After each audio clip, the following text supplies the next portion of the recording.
Churchill demonstrated in explaining just how Marlborough defeated Louis XIV on the battlefield.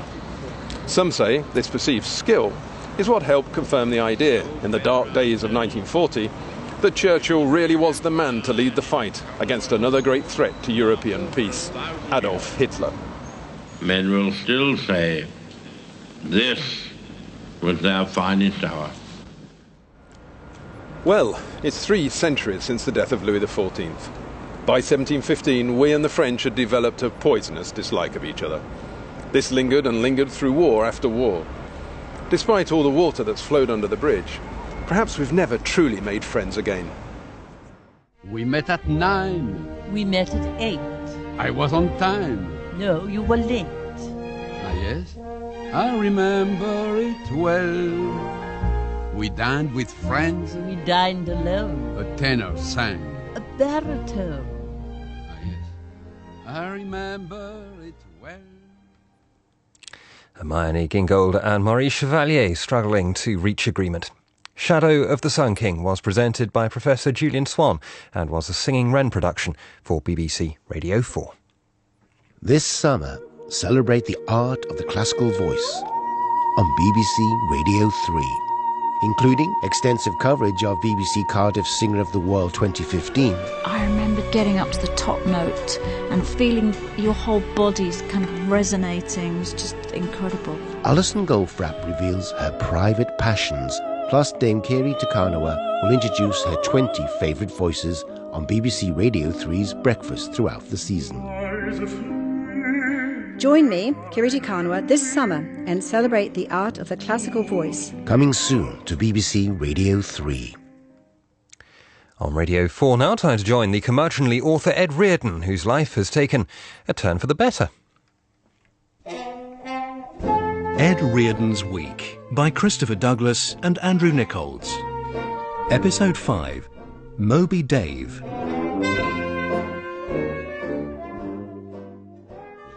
Yes, the full English breakfast again, please, with the kidneys. Tell me, are they lamb or veal today? If I were to do without the grilled tomatoes, could I have both? Oh, that's extremely kind of you. And Elgar's usual kipper, of course. We'll be taking it in our room because I'm working this morning. No, that's extremely kind of you, Merrick, but I don't need any more whiskey. Actually, on reflection, a large Bloody Mary might just hit the spot. Thank you so much. Right. Episode 4 sees Joan bailing out the bilges when she hears in the distance the unmistakable sound of a Messerschmitt. Or travelling circus. What do you think, Elgar? I think you might be right. The circus gets us off the canal for this one, though I suppose an attack by the Luftwaffe might do us a favour and get rid of the shy boy with the stammer on the other barge. God, if I'm bored with him, the viewers will certainly have had enough by now. Oh, we'll just do both. Kill off backwards Billy. You could say that in those days, Elgar. Strafing or incendiary, either's good. And then Joan is taken to the circus to cheer her up, where Grandad Bert sees a horse he's sure he recognises. First commercial break. Where's that Bloody Mary? Sunday. Joan of the Junction is a projected television series set in the grim but heartwarming world of the canal networks and the lives of the downtrodden yet optimistic folk who scraped a meagre existence thereon. It's based on an actual Joan, a lady of the locks it was my good fortune to meet during my own recent downtrodden days, and the idea has since provided me and my cat with a far from meagre existence in a comfortable set of rooms above the lockkeeper's arms. Like an 18th century gentleman holed up in the liberties of the Savoy, Ed Reardon too is in a safe haven, protected from his creditors, enjoying the pleasures of a fine old tavern and the happy fact that nobody knows where I am. Ah, yes, I can smell breakfast too. Dzień dobry, Merrick. Oh, put the tray on the table by the window, please. Might as well make most of the sunshine. And can you give me a shout when it's time to start the gig downstairs? Yes, for sure. Dziękuję. Maybe the circus has a Polish strongman who catches Joan's eye. Do you know, I surprise myself sometimes, Elgar.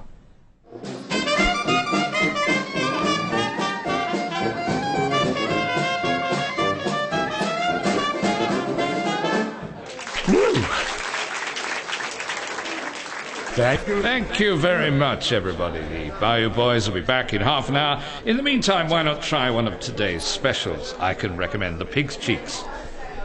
Talking of cheek, Reardon, I do the outros. People expect it. You'll be slow off the mark, Jazz, that's all. Why don't you go and get the drinks? I've got a tab running. No, I won't. I have people to do that sort of thing for me. Well, come on, Jazz. Don't hang about if Ed's got a tab running. No, I think he meant tap running, Cliff. Ed hadn't bought the drinks since Sweet Georgia Brown was underage. So, have whatever you want. And a pie of the day each, if you like. Tide you over till your next Meals on Wheels delivery. No, they've changed it. You have to call it mobile meals now. Apparently. Somebody told me. That TV money's gone to his head. TV money? He hasn't got any TV money. I'm afraid to say I have, Geoff. Well, what do? Pawn your black and white Panasonic?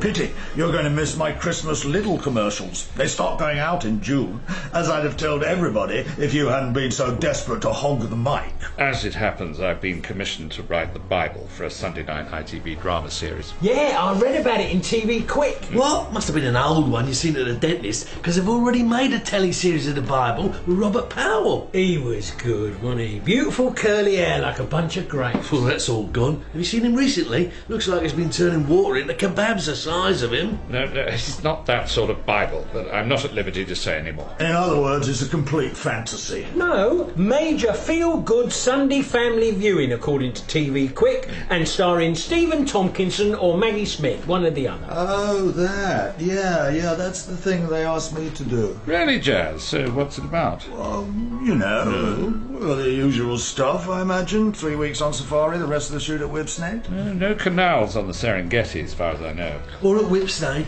but I got a big flume, bloody good that is, and you're getting free on Thursdays. Some bloke who's a pensioner told me you could. Come on, Frank, let's get that pie of the day ordered before it's tomorrow. So, you're telling me you're being paid money to develop some brainless telly fodder with a canal theme? Yes, without any help from producers or so-called directors, just a writer working on his idea. That's probably why it's good, actually. You know, you're going to get into a lot of trouble one of these days. A school prefect first said that to me when I was 11. He was 15. I think he might have said trouble with a capital T as well. He was right then, and he'd be right now. How could you do this to me? Whatever happened to a little thing called loyalty? Oh, I'm sure you'll be slated to direct it, at least until someone sees your Lidl commercials. Well, I'm just speechless. Well, I'd better take over the mic again. Keep your hands off it, Judas. Oh, we're back on the Bible then. Yeah, Judas, he was the bloke who played Lovejoy, wasn't he? Yeah, you wouldn't want to trust him with your antiques either. I expect he's timbered up and all now, just like Jesus at Holby. No, he did Kung Fu Panda. You couldn't do a movie like that if you'd been on the pies. This Jesus of Holby, is there a director on board yet? Yes, I appreciate everything you've been telling me, Dean, but the fact remains that during my 30-day free trial, I was unable to gain access to my television because it was in self-storage. Yes, I'm aware there are several channels devoted to fat men fighting over the contents of storage units, but I've not been able to watch any of them. That's the point, you see, because shortly after the start of the trial period, I became homeless. No, I don't want to watch programmes about them either, nor any of the free Dream 46 channels for which I see from my online bank account, which I think is not a dream, I'm still being charged, but which I want to stop. No, I don't have any favourite soaps. I don't have a favourite anything, or any desire to catch up with it. Look, Dean, I might as well come clean. I'm a well-established television writer, and the sound of inferior dialogue gives me a physical pain. It's as if Schubert were forced to watch Austria's Got Talent, or A. Houseman educating Shropshire. So, yes, by all means, call back, yeah. Oh, in fact, I'm going to have to cut you off, Dean, anyway, because I'm about to go into quite an important meeting, so if you could... Hello? No, gone. Yeah, come in. Are you still in your pants? Because I really don't want to come in if you are. No, fully dressed. Oh, no socks. Ping, have you heard of Young, Dumb and Living with Mum? Oh, yeah, we sold their Christmas book. They're not young anymore, but they're dumb enough to pay us 80% of the royalties. Wow, cool room. Did you get it through Lux Escapes or Mr. and Mrs. Smith? No, through the good offices of the ITV Contracts Department. Yay! And thanks to you, Ping, for the first time in a while, I've actually managed to secure some proper working conditions. Would you like a glass of fizz? Oh, no, it's a bit early. Oh, we're a couple of hours ahead of London out here in Berkhamsted. Oh, go on then. So, what news of the first 3 episode outlines? They absolutely love them. Oh dear. No, I really mean it this time. Can't you tell, Ed? I'm looking you in the eye. Look. I'm so looking at you. Oh, yes.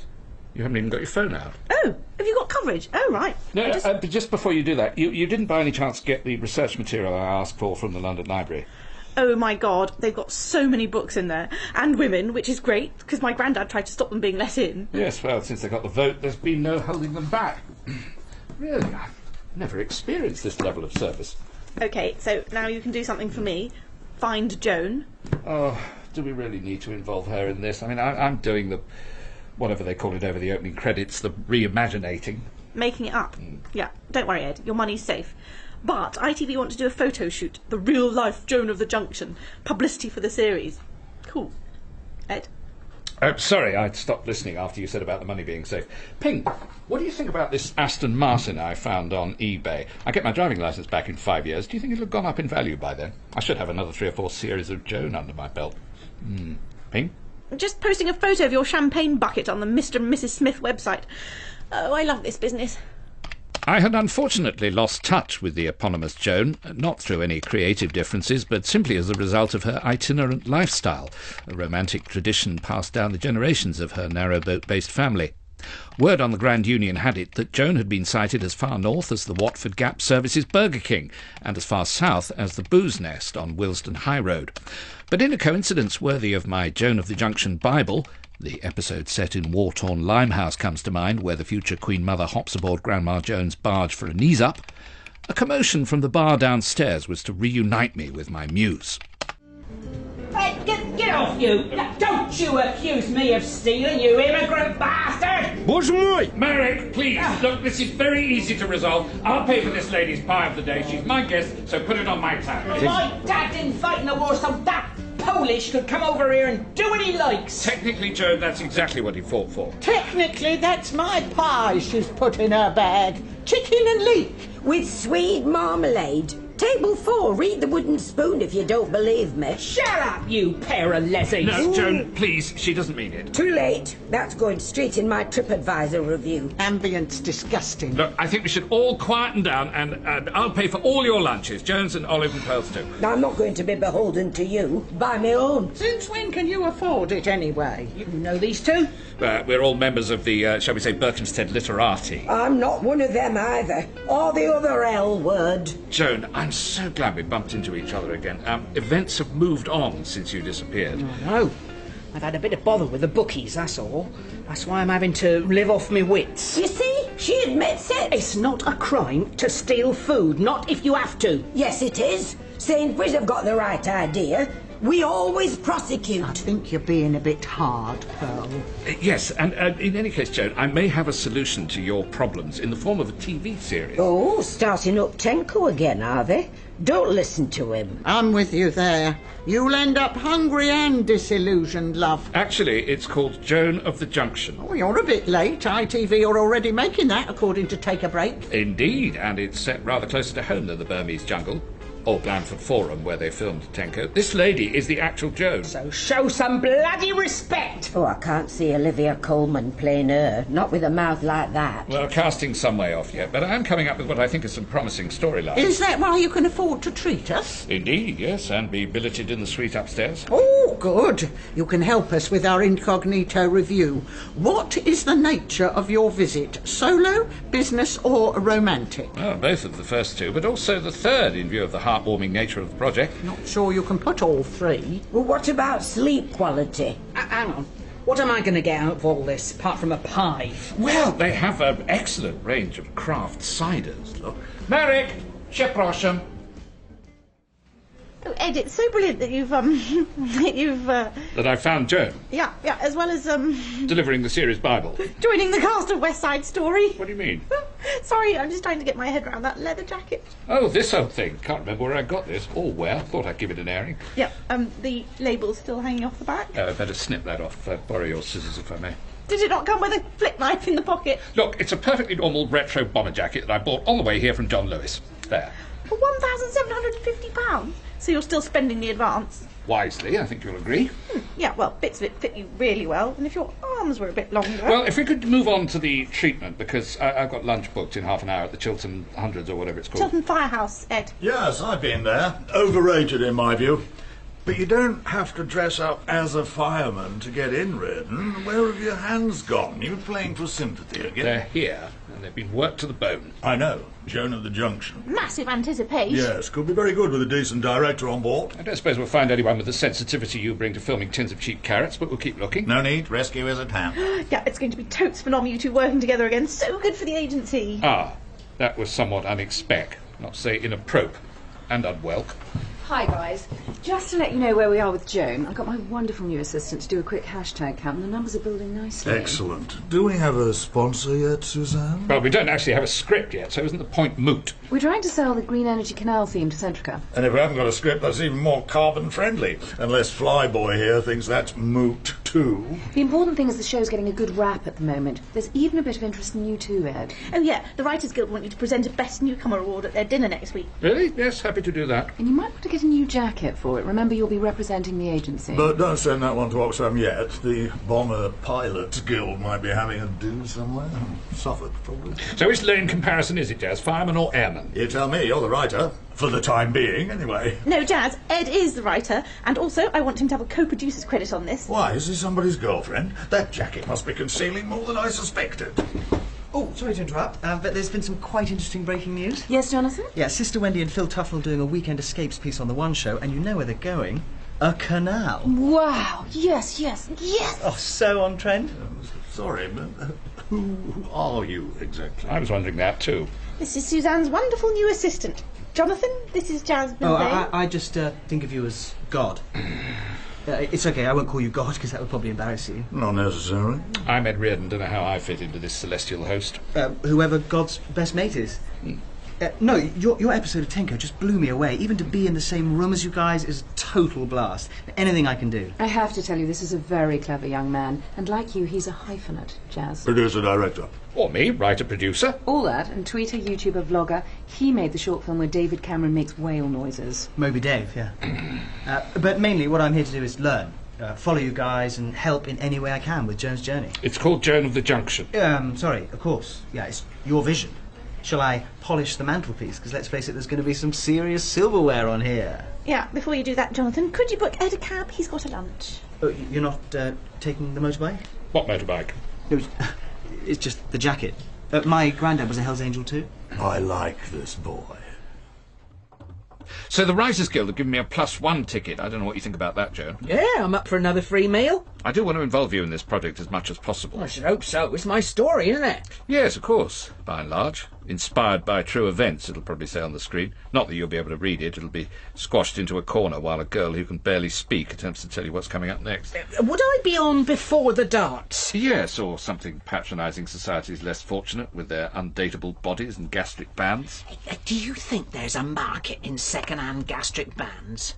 How so? Like copper wire off the railways. Once they've lost all that weight and got themselves a date, the band's got to go somewhere or it's wasted metal, just landfill. Interesting ecological idea. Possibly a plot for future series. But just to get back to the Writers Guild dinner... Your little chug on this? No, not just now. But I'd be flattered if you'd be my guest, but only on the understanding that there's no repetition of the incident at the Chiltern Firehouse. Well, both the incidents. Oh, I wasn't going to leave my chainsaw here on the boat, was I? It's worth £200. Some of the riffraff round here, once they see you've got a decent log splitter, soon as your back's turned, they're off with it. Well, that's what cloakrooms are for. I was thinking more of the shouting at the other diners. Rich bastards. If they look at me funny, I'll call them out. Don't care who they are. That pair next to us, lucky I'd run out of petrol. I'd have taken the legs off them and their table. Joan, I think one has to be a bit more circumspect in real life. You know, the rough diamond approach worked very well indeed in the series, but there are some sensitive egos in the world of high-end quality television. Telling me. Did you see that punch-up they had at the Snooker World Match play in Dubai? Well, exactly. And so now that the ITV bigwigs want to arrange some publicity for you... I've already done it. The photo shoot. What? When? This morning. The young lad from your agency arranged it. Jonathan, the boy with Here to Help on his iPad cover. His nan knitted it for him. He worked on the boats back in the day, and his granddad too. Oh, he's a lovely lad, Jonathan. Yeah. He came up with a better title for the series. Joan's Journey. What do you think? I think I might have to borrow your chainsaw at some point. Ed Reardon has been around this business long enough to have seen a great many producers, commissioners, enablers, call them what you will, pass in and out of the revolving door. Next stop, the embankment. They know they can't do any of the real work themselves, writing, or as Martin Amis called it in his short-lived mid-Atlantic period, the riding. The trick is to allow these salaried parasites to feel that they've made a contribution, even if all they're really doing is arranging the catering or sourcing the vintage cars for the hero to walk pointlessly past. Joan, on the other hand, far from trying to hitch a ride on the running board of someone else's talent, was, via her life story, providing me with raw, unrefined grist for my mill. So I was happy to play the role of Higgins to her Eliza Doolittle, confident that the rewards of a My Fair Lady scale smash hit would soon be heading our way. Thanks for coming in, Ed. Yeah, really good of you. Pleasure. I haven't noticed you coming to see you, Jonathan. Suzanne, do we have a response yet about the second series? Park that for a minute, Ed. Some very bad news, I'm afraid. What? Well, we've spoken to ITV and they've spoken to their partners, the Islamic Bank of Norway, and the feeling is... Well, look, I'm sure Joan could go on a trip across the North Sea, up the fields, help the war effort, carry a consignment of heavy water or something. Oh, fantastic. And that's just off the top of his head, Suzanne. But they feel, well, we all feel, that we could get more bangs for our buck. Or our euro. I think you'll find his krona, but do go on. If we move the setting to the 80s. Well, the 1880s is a very interesting time. You had canal fever, Captain Webb swimming through the potteries, the invention of the Brankham double-coupled drive shaft. Is that the 1980s, Ed? The cars are fantastic, but even more important than that... Oh, there's something more important than the cars, is there? Painting over the double yellow lines. That's probably because you wouldn't need to do that in the 1980s, would you? Anyway, tell me more. This attitude's not helpful, Ed. They want to give the show a younger feel. So I'm afraid... Here we go. It's just Teletubbies all over again. We're going to have to let Jazz go. Oh. Now, I know this is probably a deal-breaker for you, because I know you guys go back a long way. Oh, not that far. Some years we didn't even see each other. I mean, I'm sure he'd find something else to do. So, the 1980s... Don't worry, Ed. When we heard that, we just laughed, told them Joan of the Junction is what it is. Well, actually, Joan's journey is what it is now. We're all agreed on this. Joan's agreed. I haven't agreed. Well, I think we should listen to them, Ping. They do have some very sensible ideas about jazz. Absolutely the right instincts there. Glad we're on the same Pilates mat, Ed, because we also thought you might need a bit of a helping hand with the scripty stuff. Oh, there's that we again. No, I appreciate the gesture, but I really don't need any assistance with the scripty stuff, or indeed the writing, as I say, in my antique way. Oh, well, Ed, you used that word, not us. And Jonathan's so keen to learn. I just want to sit at your feet. Jonathan, you want him to take over? No, just sit at Ed's feet, like one of the disciples. He's got the sandals, I've got the proprietary interface software. You like to encourage new talent, don't you, Ed? No, not remotely. Especially not new writing, unless it's done by old writers, in which case I'm prepared to make an exception. Jonathan's been here 2 weeks, Suzanne. What's your cleaner doing? Maybe she'd like to write an episode. Probably busy on doctors. That's why she's having to clean in the first place, make it up to a living wage. Ed, you're my client. I'm advising you to shut up. Ed's not yours exclusively, Ping. He's a client of this boutique agency. Boutique? But what kind of a sleazy tom-tit word is that? Goes with your hyphenate boyfriend Suzan and your bollocky Pilates mat and having hot water for lunch and the way you run off down to the gym every time you get bored, leaving the rest of us to buy all the cakes and bloody birthday cards. Ping, I've never heard you like this before. Veritable fishwife. Well, a line-caught fishwife, obviously, in your case. Thank you, Ping. You've made your position perfectly clear, so I wish you both good morning and good luck in the future. Both. Come on, Ed. Oh, and that's my Hobbit pencil sharpener, Jonathan, in case you were thinking of learning to write. Thank you. Ed! Yes, all right. Are all these old blokes writers? No, the ones with red shoes are just hangers-on. The ones with plastic carrier bags are bona fide guild members. I recognise some of these celebrities off the telly. He's a bent copper. Didn't she claim her MP's expenses while she was living in Majorca? There's always a smattering. You see those weathermen trying to impress the waitress? I ghosted their autobiographies, all 3 of them. They don't impress me. They're wrong most of the time. What are they like? I don't know, I never met them. Mind you, I don't suppose they read their books either, so honours even. You'll have to go back to that now you're not writing Joan's journey.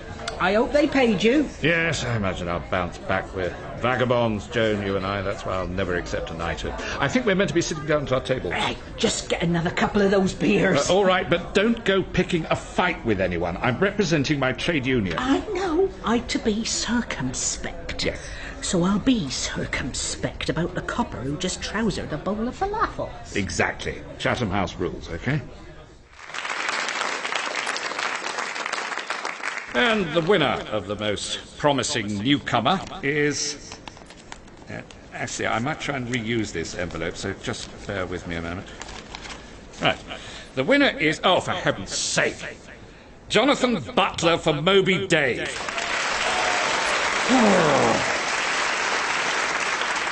Congratulations. Oh, wow. I don't know what to say. First up, huge thanks to all my Kickstarters, Josh, Ben, Ethan, Ben... Now, wait a minute, I haven't given it to you yet.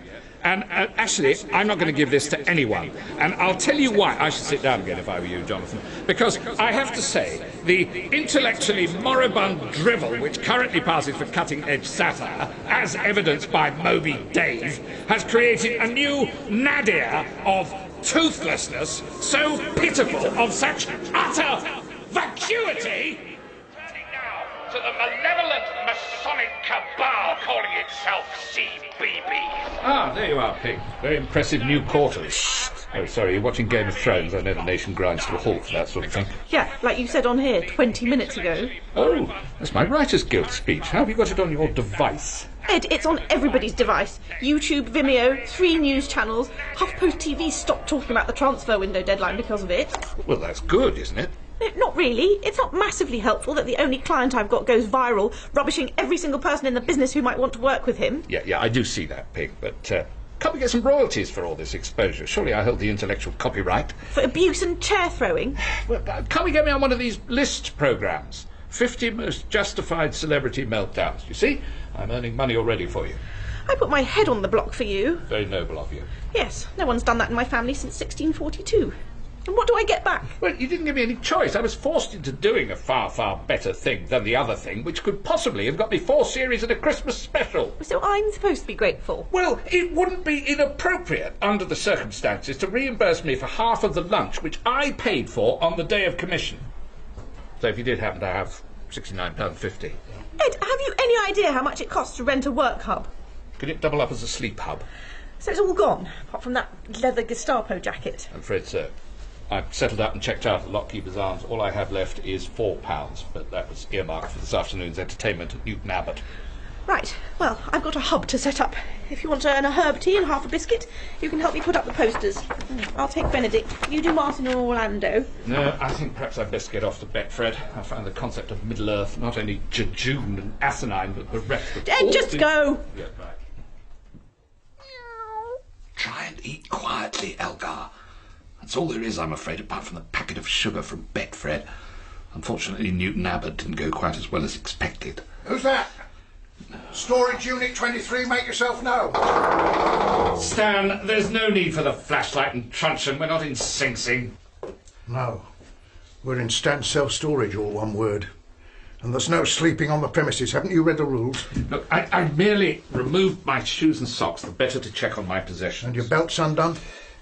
Really, can't we come to some arrangement? Such as? Well, in exchange for your turning a blind eye for the night, imagine how this London Library first edition of the Inland Waterways Atlas would look on your mantelpiece. Break the ice at any soiree. No one's going near my mantelpiece. If people visit, they stay in the kitchen. Yes. Well, I wouldn't say no to that leather jacket. Very well. Here you are. TV career not going so well, then. Not from what I saw on HuffPost and on Newsround. You'll cut quite a dash watching children's television wearing that, Stan. Yeah, looks better on me than you. Out. First thing tomorrow. In the meantime, I'll bid you guten Nacht.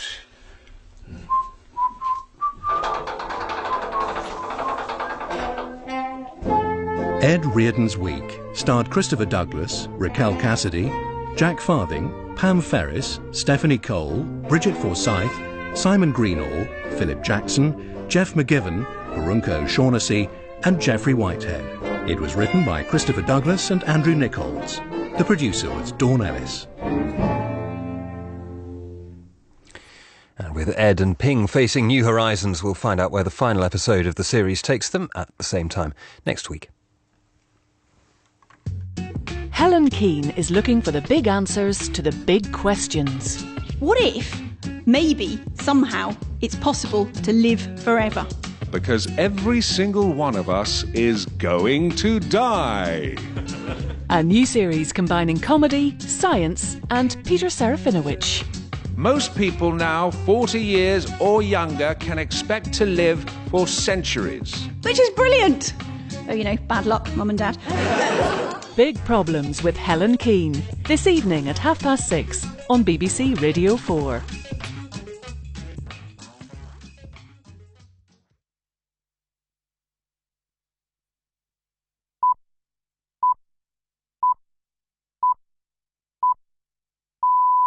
BBC News at midday. The composer and bandleader James Last, who sold tens of millions of albums worldwide with his trademark happy music, has died in Florida at the age of 86. Born in Bremen, he learnt the piano at the age of 10, although his first teacher believed he lacked any musical talent. James Last's success was based on instrumental arrangements of well-known classical pieces and pop songs such as Happy Heart.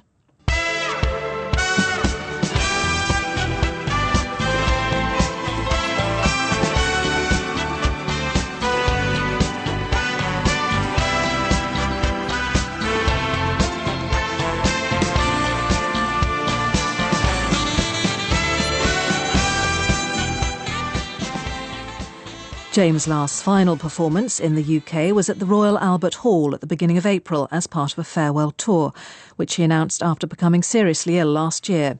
He acknowledged that his music had its critics. Some people they criticise it, but I cannot change myself. And people like the music by James Last, and they buy James Last, and not the music of the guy that makes the critics on it. A man from Cardiff has become the first person in the UK to be prosecuted and convicted under the new forced marriage legislation. The man, who's 34 and who cannot be named for legal reasons, admitted making a 25-year-old woman marry him under duress in 2014. He's also convicted of rape and sentenced to a total of 16 years in prison. The bidding process for the Football World Cup in 2026 has been suspended because of the corruption allegations surrounding other tournaments. But the sports governing body FIFA says Russia's plans to host the competition in 2018 remain on track. Our sports correspondent, Richard Conway, says the postponement is a clear sign of the depth of the current crisis at FIFA. The process for the bidding of the 2026 World Cup is only a few weeks old. FIFA had just decided the processes and the timetable for it. So it was going to be made in Kuala Lumpur, that decision, in May of 2017. The United States was the clear front runner for it, having missed out on 2022. No idea.